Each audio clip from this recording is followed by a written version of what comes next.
ग्रीष्मावकाश के लंबे ब्रेक के बाद एक बार फिर से आपका एक नए वीडियो में स्वागत है।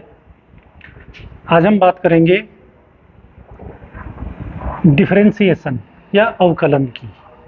एक शब्द अक्सर आपने सुना होगा कि किसी दिए गए फलन का अवकलन गुणांक ज्ञात करना, उसको अवकलित करना। ये क्या होता है?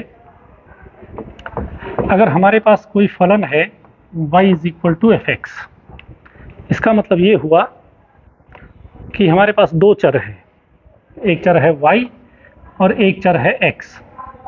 x के रूप में कोई समीकरण सपोज x² + 2 टाइप का कोई फलन आपको दिया गया है, तो यहाँ पर ये y जो है ये x का एक फलन है।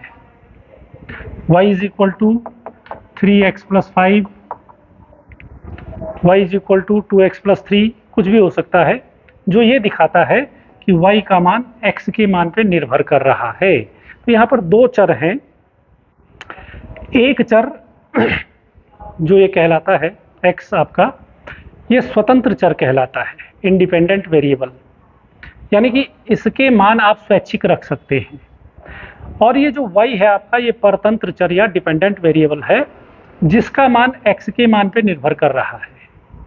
मीन्स अगर आप x का मान यहाँ 0 रख दें तो इससे आ जाएगा y = 3 × 0 + 5, दैट इज 5। y का मान 5 आ जाएगा।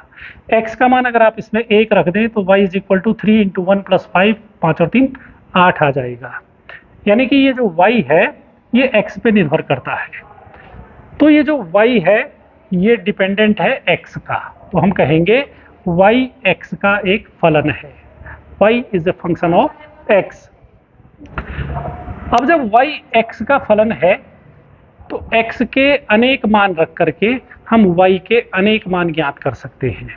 जैसे इसी में है, अगर x बराबर आप 0 रख दें तो y बराबर आ जाएगा 3 × 0 + 5, 5। अगर x का मान आप 1 रख दें तो y का मान आ जाएगा 3 × 1, 3 × 3 और 5 8। x का मान अगर आप 2 रख दें तो y का मान आ जाएगा 3 दूना 6 और 5 11। x का मान 2 रख के y का मान 11। तो ये 0 5 1 8 और 2 11, इस तरह से हमको अनेक बिंदु प्राप्त हो सकते हैं। इन बिंदुओं को आप कार्तीय तल में दिखा करके, जैसे 0 5 है, x का मान 0 है तो y का मान 5 है, 1 2 3 4 5। x का मान 1 है तो y का मान 8, x का मान 1, y का मान 8, 1 2 5 6 7 8। ऐसे ही x का मान 2, y का मान 11, 1 2 और 1 2 3 4 5 6 7 8 9 10 11। तो इससे हमें कोई रैखिक आकृति प्राप्त होती है। जैसे ये रैखिक समीकरण है तो इससे एक रेखा मिलेगी। अगर एक द्विघात में है तो हमें परवलय के आकार की आकृति मिलती है। ऐसे ही हमको कई प्रकार की आकृतियां प्राप्त हो सकती हैं। तो जब हमारे पास दो चर इस तरह से होते हैं कि एक चर दूसरे चर के मान पर निर्भर कर रहा है, तो उस चर को उस दूसरे चर का फलन कहते हैं। यहाँ पर y x का एक फलन है, y = f(x).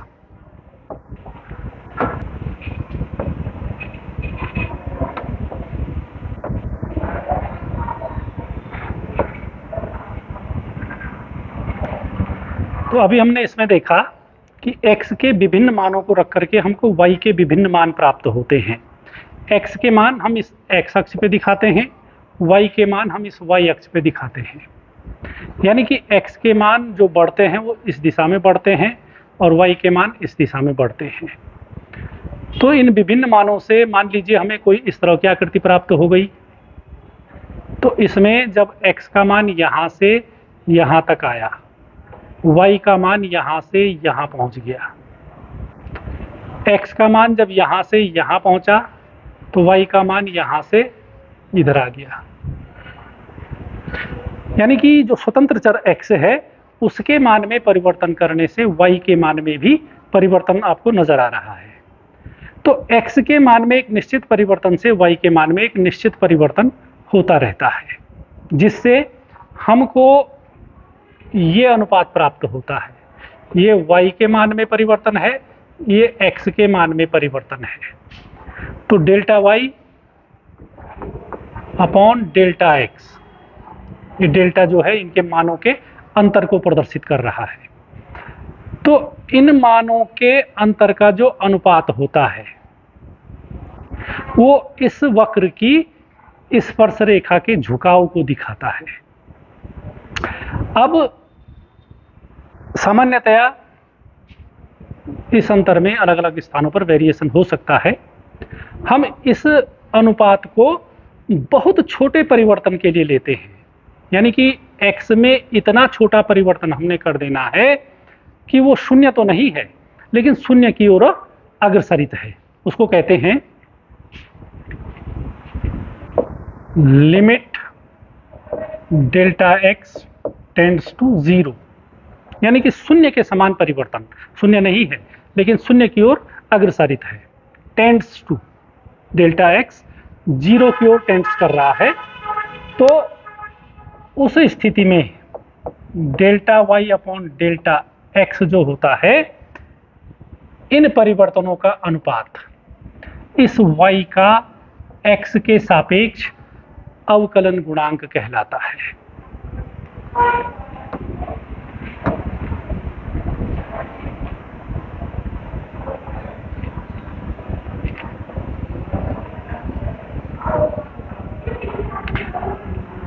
अगर y is equal to f x कोई फलन है तो इसमें x के मान में अगर हम डेल्टा x के बराबर परिवर्तन कर दें तो y के मान में डेल्टा y के बराबर परिवर्तन हो जाता है। और अगर ये x का परिवर्तन बहुत सूक्ष्म लिया जाए, यानी कि limit delta x tends to 0, इस स्थिति में delta y upon delta x जो है वो y का x के सापेक्ष अवकलन गुणांक कहलाता है और इसको dy अपॉन dx से प्रदर्शित किया जाता है। तो इसकी सहायता से हम विभिन्न फलनों के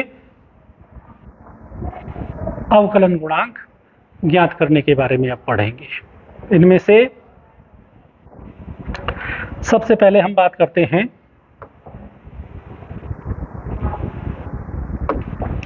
हमें फॉर्मूला क्या मिला, y इज इक्वल टू है एफ एक्स। y में जो परिवर्तन है वो x के परिवर्तन के कारण होता है। तो अगर हम x में सपोज h के बराबर, डेल्टा x जो है वो h के बराबर अगर हम ले लें तो मान लीजिए y में जो परिवर्तन हो जाता है वो k के बराबर हो जाता है। तो y plus k is equal to f x plus h. x में जब हमने h के बराबर परिवर्तन कर दिया, y में k के बराबर परिवर्तन हो गया।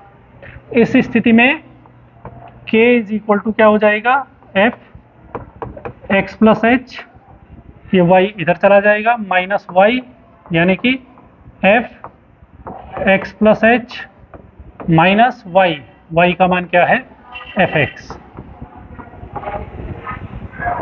तो ये y में परिवर्तन आ गया।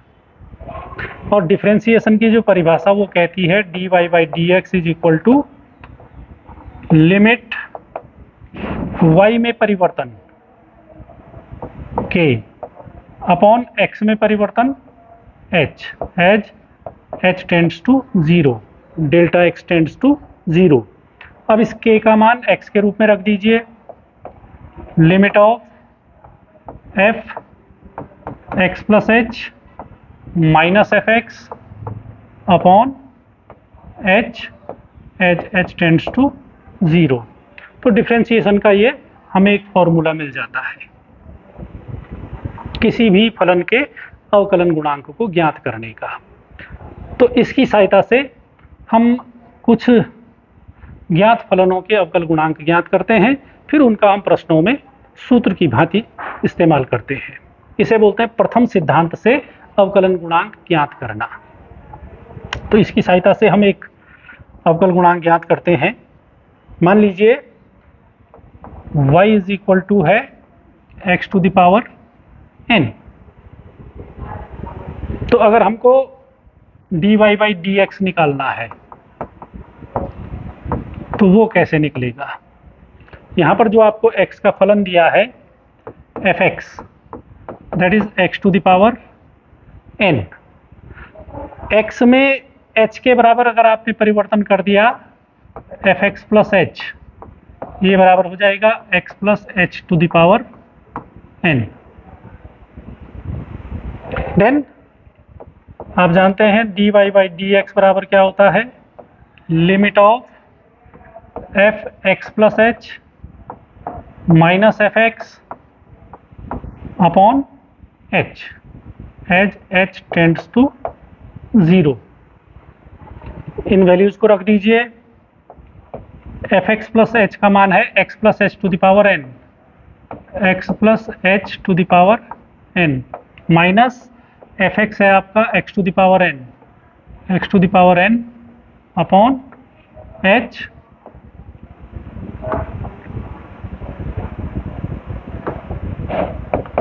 Limit h tends to 0। यहाँ इस x plus h to the power n, इसका मान हम द्विपद प्रमेय की सहायता से ज्ञात कर सकते हैं। द्विपद प्रमेय की सहायता से इसको खोलने पर हमको इस तरह से इसका मान मिलेगा। तो ये मान होता है कितना? Limit of x to the power n plus nc1 x to the power n minus 1 into h plus nc2 x to the power n minus 2 into h square plus and so on, last में plus ncn h to the power n minus x to the power n minus x to the power n upon h as h tends to 0। जब आप इसको हल करेंगे तो x to the power n minus x to the power n cancel out, तो क्या रह गया आपका? nc1 का मान n के बराबर x to the power n minus 1 into h plus nc2 x to the power n minus 2 into h square plus next वाले में आएगा nc3 x to the power n minus 3 into h cube plus and so on ncn x to the power यहाँ 0 हो जाएगी और h to the power n upon h, ये x to the power n minus x to the power n cancel हो गया। तो आपका जो dy बाई dx आया लिमिट ऑफ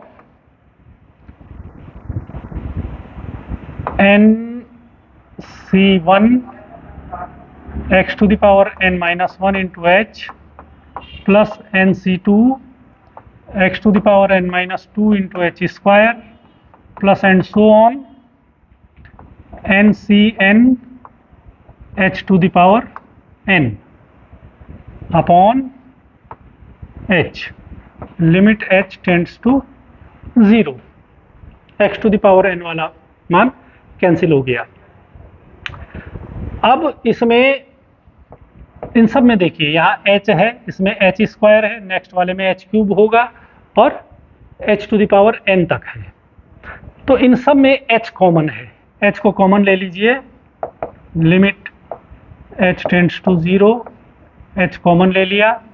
nc1 का मान n x to the power n minus 1 plus nc2 x to the power n minus 2 into h plus and so on. अब देखो h कॉमन ले लिया, h का ये कॉमन आ गया, h स्क्वायर में से h कॉमन आ गया तो यहाँ पे h बचेगा, अगले वाले में h स्क्वायर, अगले वाले में h क्यूब और इस लास्ट वाले में ncn का मान 1 हो गया h to the power n minus 1 upon h। h से ये कॉमन h कैंसिल आउट। अब इस मान को जब आप लिखेंगे तो इसमें हम इसकी सीमा ले लेते हैं। सीमा क्या है इसकी कि h लगभग 0 के बराबर है, तो h का मान आप 0 रख सकते हैं। तो इन सभी पदों में h है, दूसरे से आगे जितने भी पद हैं उन सभी में h उपस्थित है, तो उन सभी का मान 0 हो जाएगा। तो ये सभी मान 0 हो जाएंगे तो बचेगा क्या जिसमें h नहीं है, और ये है आपका n x⁻n-1।